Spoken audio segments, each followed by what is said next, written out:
Here's a question for you. Why were all of the pioneers of the scientific revolution Christians of one sort or another? Catholics, Protestants, occasionally a heretic, but they all believed in God, Jesus, and the Bible. So why were all of the important figures in the scientific revolution, from Copernicus all the way to Newton, why were they all Bible-believing theists?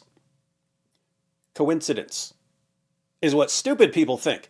But super smart people like Dr. Jordan Peterson take a closer look at the connection between the Bible and the scientific revolution, as Dr. Peterson does in his recent documentary, Logos and Literacy, which explores the history and impact of the Bible. So I hope you enjoy this tour through the history of the world's most significant book. It's good that someone's investigating this, because the world seems to have forgotten. Now, if you don't know what the connection between Christianity and the scientific revolution is, it's good you clicked on this video, because this will be a crash course on history, philosophy, theology, and obviously science. And by the end of this video, you'll be one of the elite few who know something extremely valuable and beautiful that was once appreciated and celebrated by many, but was suddenly lost, buried, and forgotten, like the Ark of the Covenant. If I may be so bold, you're about to be closer to God, even if you're an atheist. So let's go full Indiana Jones, climb down into the snake-infested well of souls, and take back what was lost. Spoiler alert, all of the pioneers of the scientific revolution being Christians? Not a coincidence.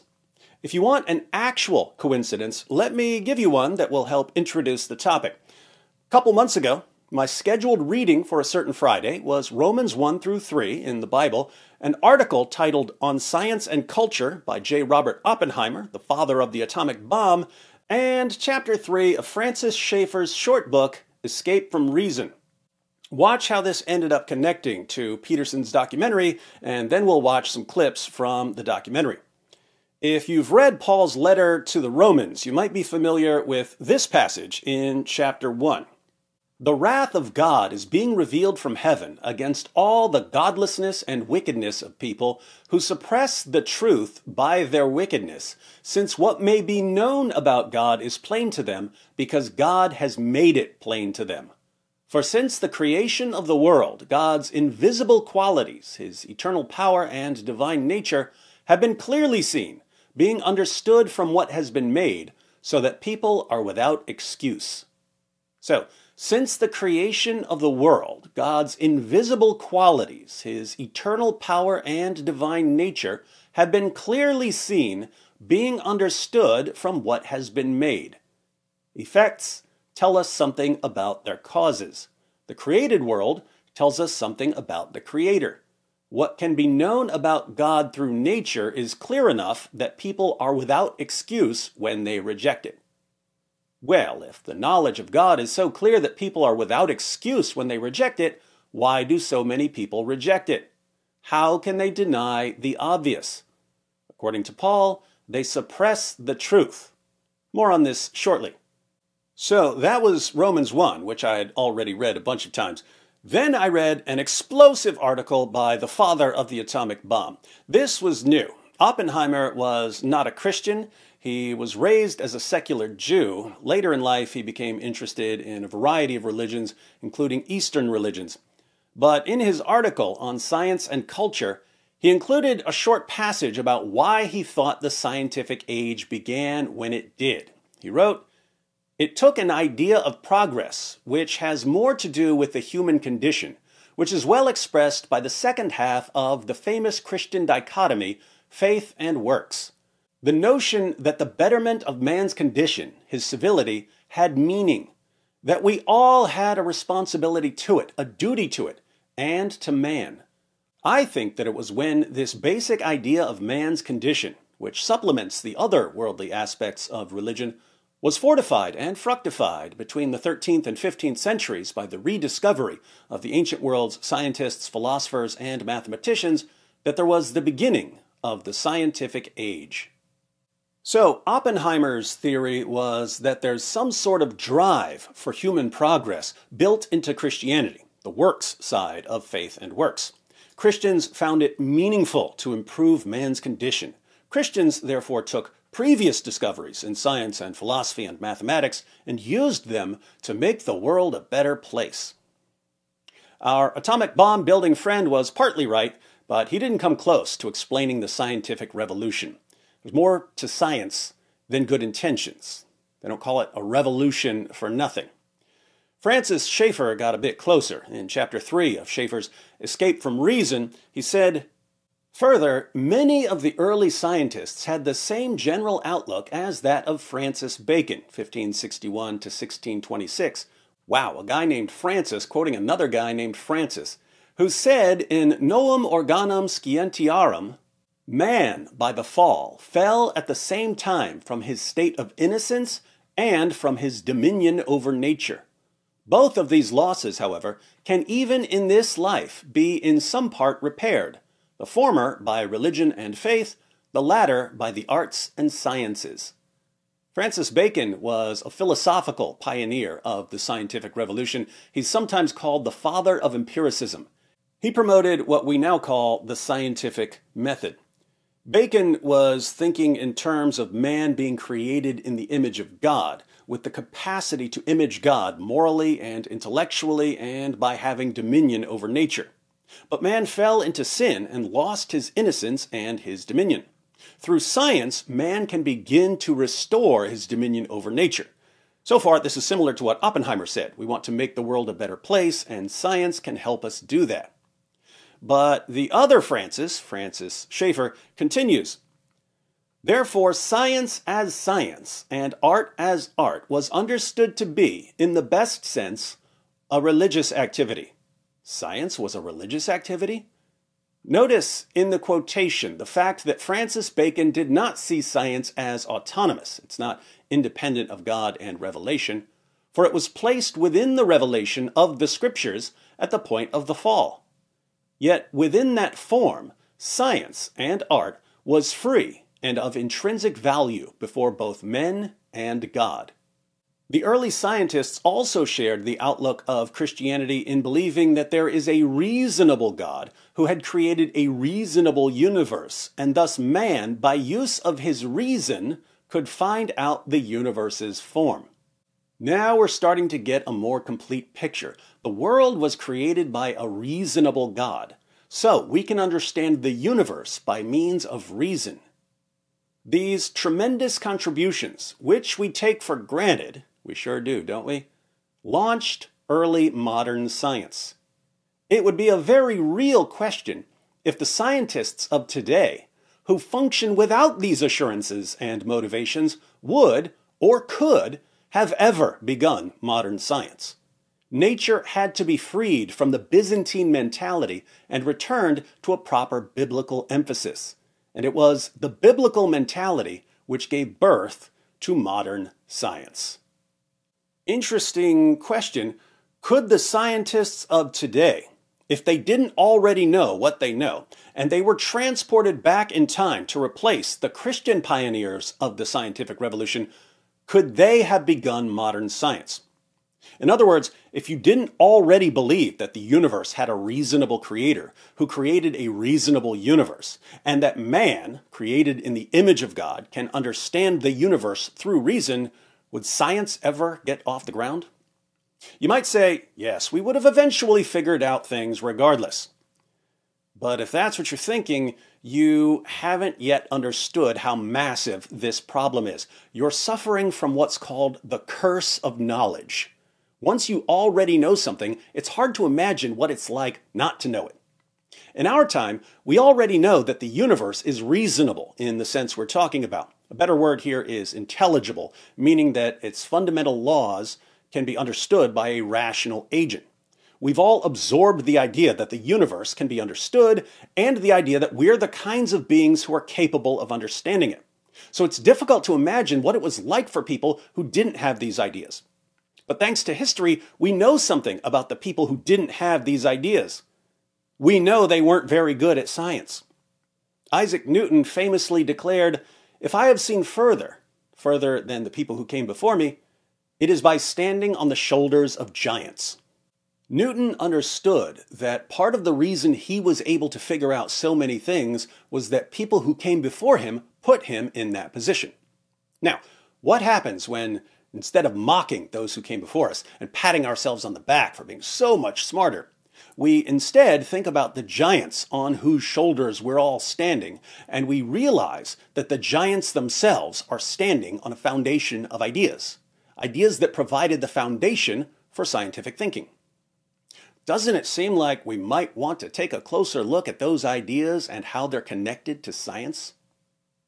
Back to coincidences, the passages we just looked at were my daily reading for November 25th, the same day that the trailer for Jordan Peterson's documentary Logos and Literacy dropped.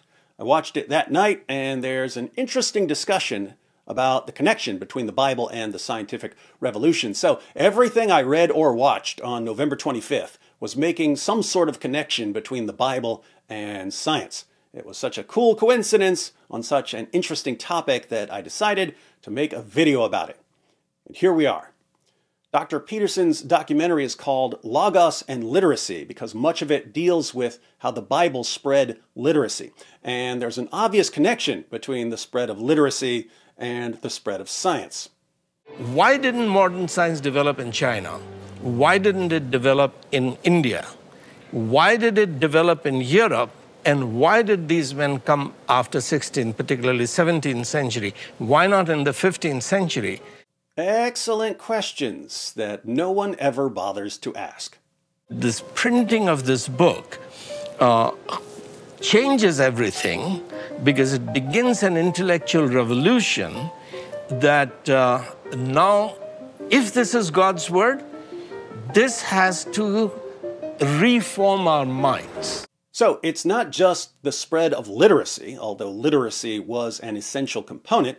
Something had to change people's way of thinking, giving rise to an intellectual revolution. And today, strangely enough, we think of that intellectual revolution as being fundamentally opposed to religion. Well, one thing that's quite striking about modern rational culture is this insistence that the religious tradition of the West and the scientific tradition are somehow at fundamental odds. The religious tradition and the scientific tradition are opposed to one another. This is called the conflict model or the warfare model. Seems to be the dominant model among internet atheists, even though this model is universally rejected by actual historians of science. In other words, novices accept it, experts reject it. And it used to be Dr. Peterson's view. I mean, I used to believe that, I think, when I was young, at least to some degree. Although now I'm very curious about where that idea came from. He used to believe in the conflict model, but he doesn't know where he got it. And that's because even psychologists are psychologically conditioned to accept it. But now he's going to go into some problems with the conflict model. Because it's absolutely clear, first of all, that the universities themselves emerged out of the monasteries. The university system was a Christian invention that grew out of the monasteries. Oxford and Cambridge are monasteries for all intents and purposes, and so the whole university idea emerged out of the church. The universities grew out of the monasteries. Interestingly, the methodology of the universities also grew out of the methodology of the monasteries. Christian philosophers and theologians trying to understand passages of Scripture would propose hypotheses. And then they would test their hypotheses. They would see how well their hypotheses fit the evidence being what the rest of Scripture said. Then someone would modify the hypothesis or come up with a new hypothesis that fit the evidence better. The idea was that through this process of hypothesis testing, they would keep getting closer to the truth. What would happen if you absorbed this method and you applied it to the universe? Hold that thought. And then the notion that the universe is in fact intelligible and that the pursuit of truth would be redemptive, that's a fundamentally religious idea. Two completely different points there. One, the notion that the universe is intelligible, that it's capable of being understood by a rational agent, is a religious idea. The pioneers of the scientific revolution believed that the universe was created by a cosmic architect who used mathematical principles to design the universe. Their belief that they could understand the universe was thus connected to their belief about who created the universe. That's a religious idea. 2, the pursuit of truth is redemptive. It's good. Notice, science can be good for certain reasons that have nothing to do with religion. Someone can use science to build an air conditioner to keep a room nice and cool. That's good. No religion needed. But what about scientific research and discovery that doesn't improve our lives in some way? What about learning just for the sake of learning, even if there's no practical benefit to what you're learning? That's still good, and that part's a religious idea. The Christians of the scientific revolution believed that as they were learning about the universe, they were learning about God. In fact, they regarded science as a form of worship. The publication of On the Revolutions of the Heavenly Spheres by Nicholas Copernicus generally marks the beginning of the scientific revolution. Look at what Copernicus says about understanding nature. To know the mighty works of God, to comprehend his wisdom and majesty and power, to appreciate, in degree, the wonderful workings of his laws, surely all this must be a pleasing and acceptable mode of worship to the Most High, to whom ignorance cannot be more gratifying than knowledge. So, understanding the universe makes you better. And then the scientific endeavor itself, given figures like Newton, for example, was embedded inside that religious tradition. The scientific revolution is embedded in the Christian religious tradition. The same religious tradition that gave rise to the literacy and the universities and the ideas and the values that were essential to that revolution. And yet we're now told that this religious tradition is in a perpetual state of warfare with science. But things weren't always so. Psalm 111, verse 2. That's the verse which is written at the entrance of the world's first scientific laboratory in Cambridge, Cavendish Laboratory. It says, "Majestic are the works of the Lord. Those who delight in them study them." Study God's works. Why? It's a form of worship. In Psalm 19 we read, "The heavens declare the glory of God. The skies proclaim the work of his hands. Day after day they pour forth speech. Night after night they reveal knowledge. They have no speech. They use no words. No sound is heard from them. Yet their voice goes out into all the earth. Their words to the ends of the world." This idea had already been developing in Middle Ages, which was systematized by Francis Bacon, the father of modern science. Francis Bacon, remember him? And he says there is the book of God's words, which is the Bible, and the book of God's works, everything that God has done in nature. So majestic are the works of the Lord, that we should be reading the works of God. There's the book of God's words and the book of God's works. How were Christians in the monasteries and universities increasing their understanding of the book of God's words? They'd come up with a hypothesis, then test the hypothesis against the evidence, then modify the hypothesis or come up with a better hypothesis. What happened when these Christians turned to the book of God's works? They used the same method. In both cases, there was an external check on their theories. We cannot confine God to our logic. We have to go out and observe what God has done in his freedom. What God has done in his freedom. Don't miss this point. This was the essence of shifting from the old instrument, which is that we can discover scientific truth through logic, to the modern science of Galileo and Newton. If we didn't go out and investigate, what kind of motion would we expect from heavenly objects like planets? How would we expect them to move? The ancients would say, in perfect circles. A circle was the most perfect, most elegant shape, so obviously to them, that's how the heavenly objects would move. How do objects of different weights fall?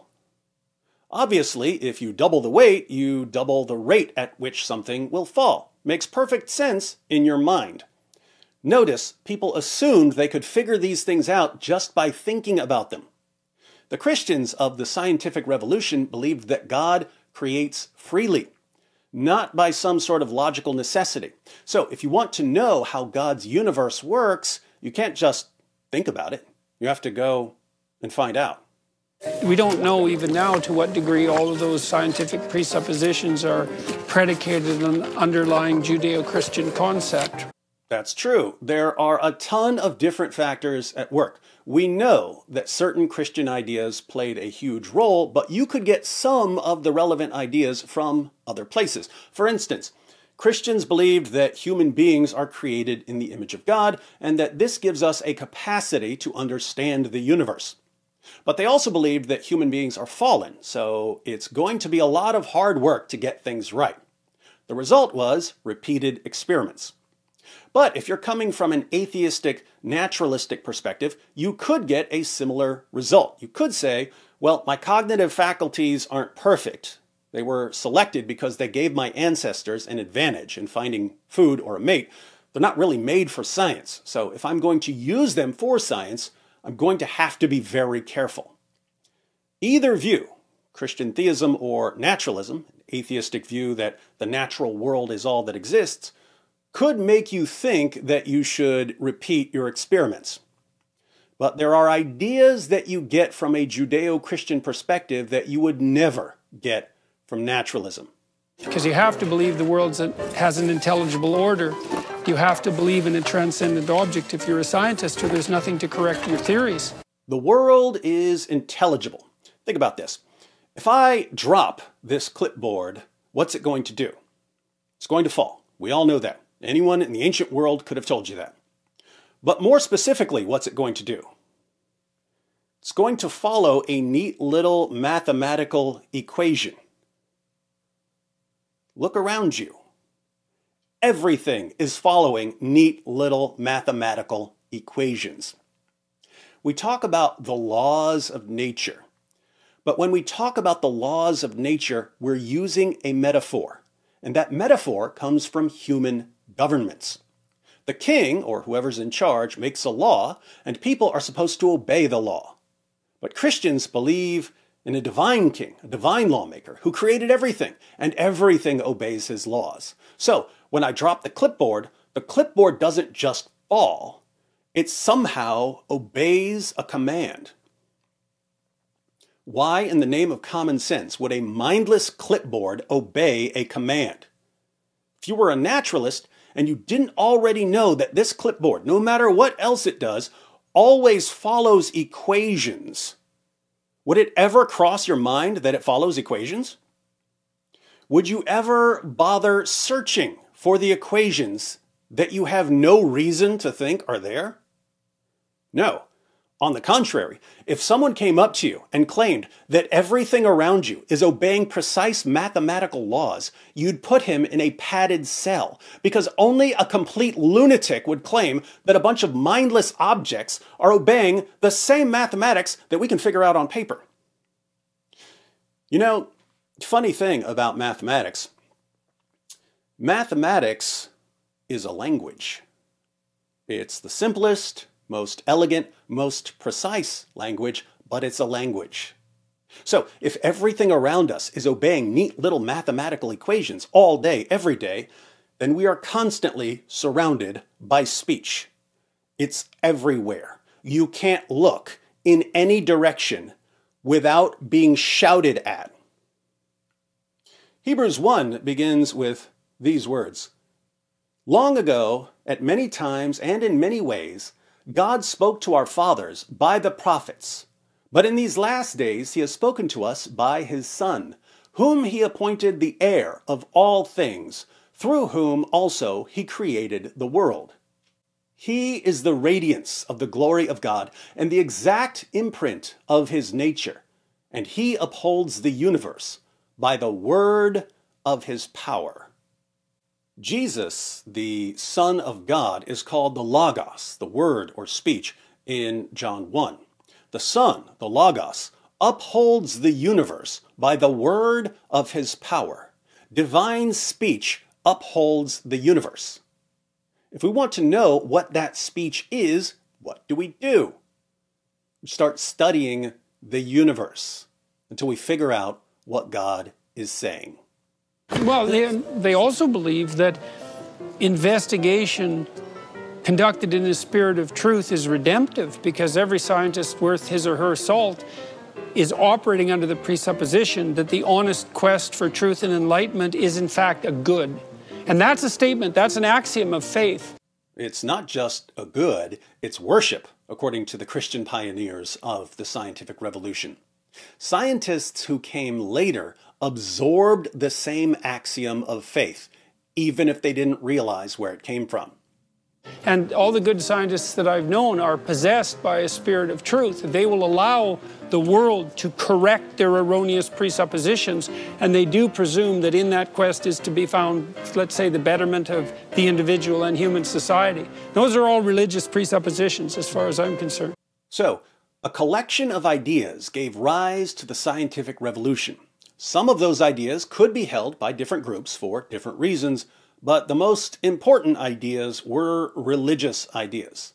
These ideas could flourish because of the spread of literacy and universities. We can even think of the scientific revolution as one big, methodical, epic test of these religious ideas. The pioneers of the scientific revolution, the giants on whose shoulders modern scientists stand, put their religious ideas to the test. Here it might be helpful to draw a distinction between ordinary scientific hypotheses and the mother of all scientific hypotheses, the ultimate scientific hypothesis that started it all. Ordinary scientific hypotheses are tentative claims about the world, usually based on some sort of observation, claims that are confirmed or disconfirmed as relevant evidence comes in. So, you notice that a piece of copper conducts electricity, and you come up with a scientific hypothesis. All copper conducts electricity. Then you test your hypothesis by getting different pieces of copper and seeing if they too conduct electricity. You find out that they do. This supports your hypothesis. There are tons of scientific hypotheses being tested around the globe, but all of these scientific hypotheses are ultimately derived from the mother of all scientific hypotheses. The mother of all scientific hypotheses is the hypothesis on which science, as we know it, rests. There are three key elements of the mother of all scientific hypotheses. 1, the universe can be understood. 2, we are the kinds of things that can understand it. And 3, it's good for us to understand it. If you don't believe that the universe is, at bottom, rational, you're not going to spend years of your life gathering data to figure out its laws. If you don't believe that human beings are capable of understanding the universe, why waste your time trying? If you don't believe that it's good to understand the universe, why would you care? So, intelligibility, the universe can be understood; capability, we can understand it; and desirability, we want to understand it. These are the three key elements of the mother of all scientific hypotheses, and all three have to be in place for science to get off the ground. In the 21st century, we take these three elements for granted.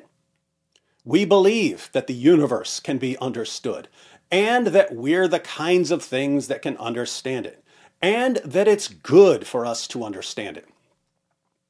But there was a time when the vast majority of people didn't believe these things. They didn't believe that the universe could be understood, or that we could understand it, or that it was good to understand it.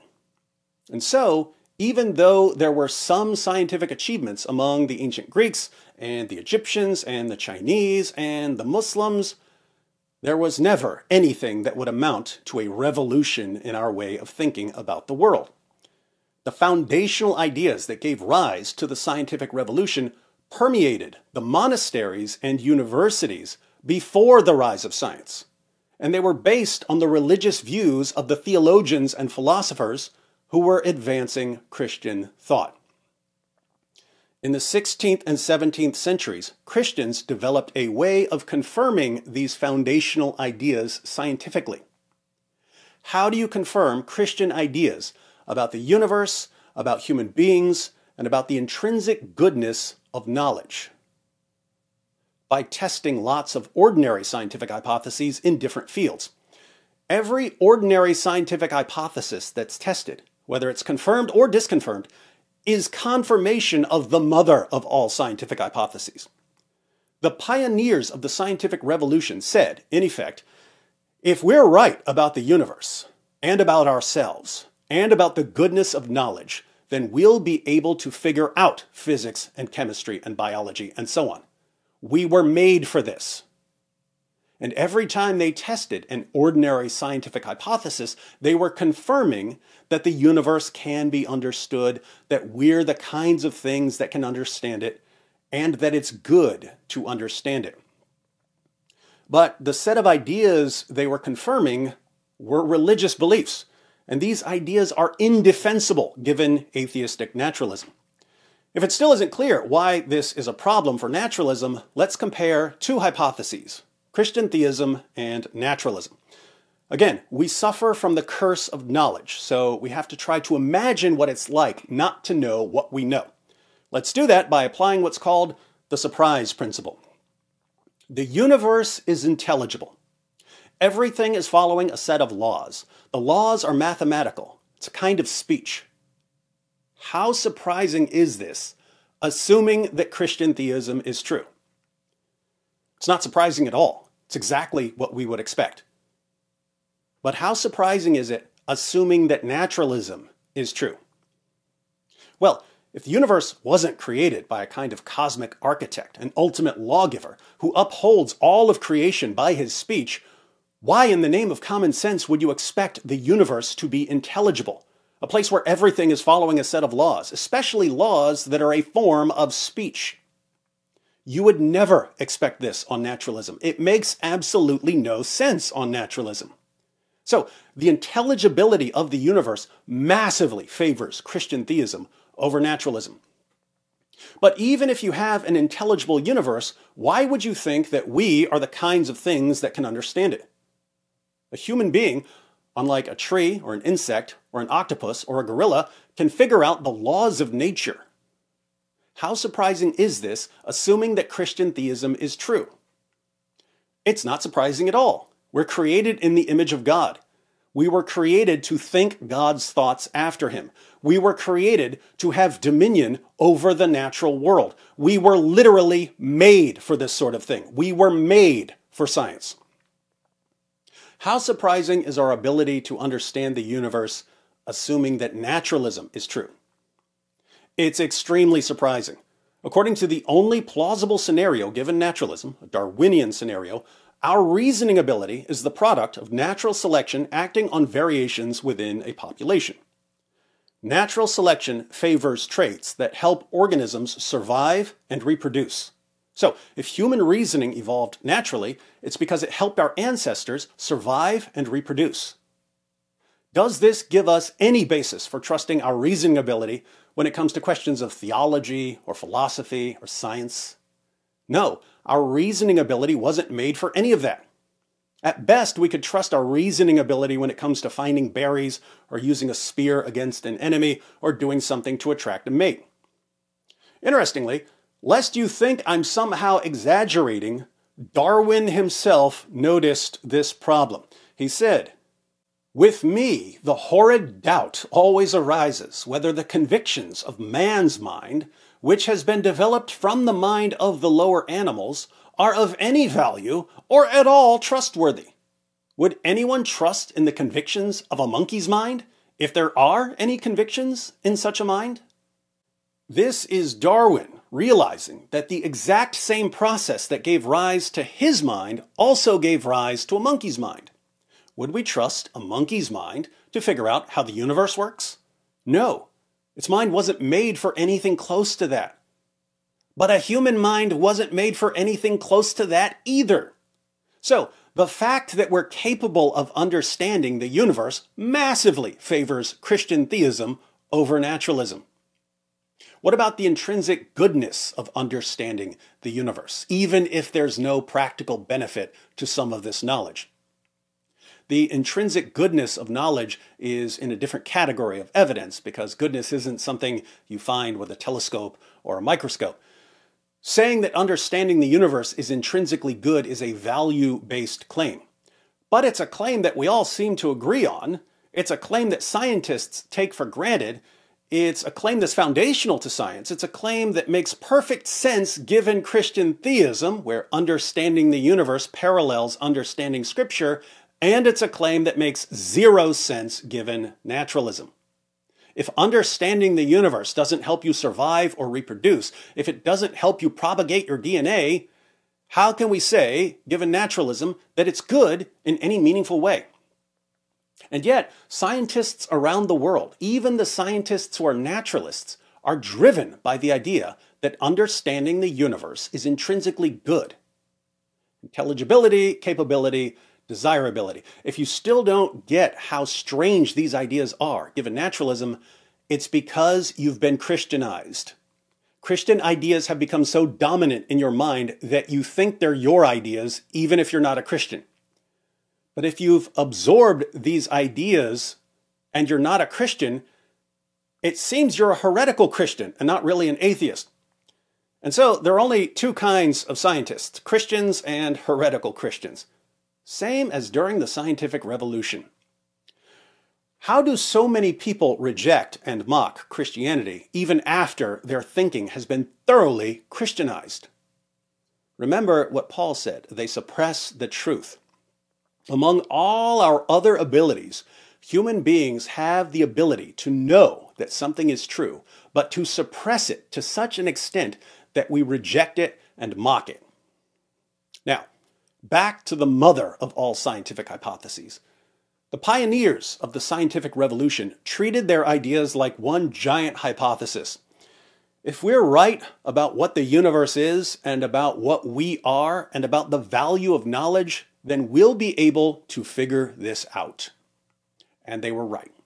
Notice, every time we confirm or disconfirm a scientific hypothesis, it's further confirmation of that original hypothesis, the mother of all scientific hypotheses. When you confirm or disconfirm a scientific hypothesis, you're providing further confirmation that the universe is intelligible, that we're the kinds of things that were made to understand it, and so on. Every scientific hypothesis that's ever been tested is confirmation of a set of ideas that flowed directly from Christian theism. If every scientific hypothesis that's ever been tested is confirmation of a set of ideas that flowed directly from Christian theism, what can we say? We can say that no hypothesis in history has more scientific confirmation than Christian theism. But we can go even further. Since every scientific hypothesis that's ever been tested is confirmation of the mother of all scientific hypotheses, and as we've seen, all three of the key elements of the mother of all scientific hypotheses are fundamentally at odds with atheistic naturalism, we can say that every scientific hypothesis that's ever been tested is disconfirmation of naturalism. And since every scientific hypothesis that's ever been tested is disconfirmation of naturalism, it's clear that no hypothesis in history has more scientific disconfirmation than naturalism. The obvious conclusion to draw from all of this is that if we have any respect whatsoever for science, we must accept Christian theism and reject atheistic naturalism. But not so fast. There are two reasons for proceeding with caution here. First, we have to be careful when we talk about evidence confirming something like Christian theism, because Christian theism includes a lot more than just the beliefs that God created the universe and that human beings were created in God's image, and that understanding God's creation is a form of worship or intrinsically good or, as Jordan Peterson said, redemptive. What's been massively confirmed by science isn't all of Christian theism, but a few particular ideas that flow out of Christian theism. But you get similar ideas from Judaism and certain forms of deism, and we can come up with more worldviews that include these ideas. So, what we can say is that science confirms something Christian theism-ish. Science confirms something that includes the particular ideas we've been discussing. The fact remains, however, that naturalism has been completely, utterly, totally destroyed by science. Second, and this is something that may have occurred to you during this video. What happens when the book of God's words, the Bible, doesn't seem to line up with the book of God's works, the entire universe? What happens when the Bible seems to be telling you one thing and science seems to be telling you something else? Well, the dumbest thing you could possibly do would be to adopt an ideology that contradicts both Scripture and science. So the dumbest thing you could possibly do would be to adopt naturalism. Adopting naturalism would be extreme suppression of the truth. A much, much smarter move would go something like this. Studying the book of God's words led me to study the book of God's works. Christian theism led to the scientific revolution. I can't just kick the legs out from under the giants on whose shoulders I'm standing. So, when there seems to be a conflict between the book of God's words and the book of God's works, I'm going to use the method of the great minds of the past. I'm going to come up with a hypothesis that explains why there seems to be a conflict. And I'm going to test that hypothesis against the evidence. And then I'm going to either revise my hypothesis or come up with a better one until I understand the relationship between the book of God's words and the book of God's works. My understanding of both will increase, and I will know more about God. What we want to avoid here is superficial thinking. Tragically, today's scientists are plagued by superficial thinking. As Francis Bacon once put it, back when science was still considered a branch of philosophy, I dare affirm in knowledge of nature that a little natural philosophy, and the first entrance into it, doth dispose the opinion to atheism. But on the other side, much natural philosophy, and wading deep into it, will bring about men's minds to religion. Wherefore atheism every way seems to be combined with folly and ignorance, seeing nothing can be more justly allotted to the saying of fools than this: there is no God. Or, as a more recent saying goes, the first gulp from the cup of natural science makes you an atheist. But at the bottom of the cup, God is waiting.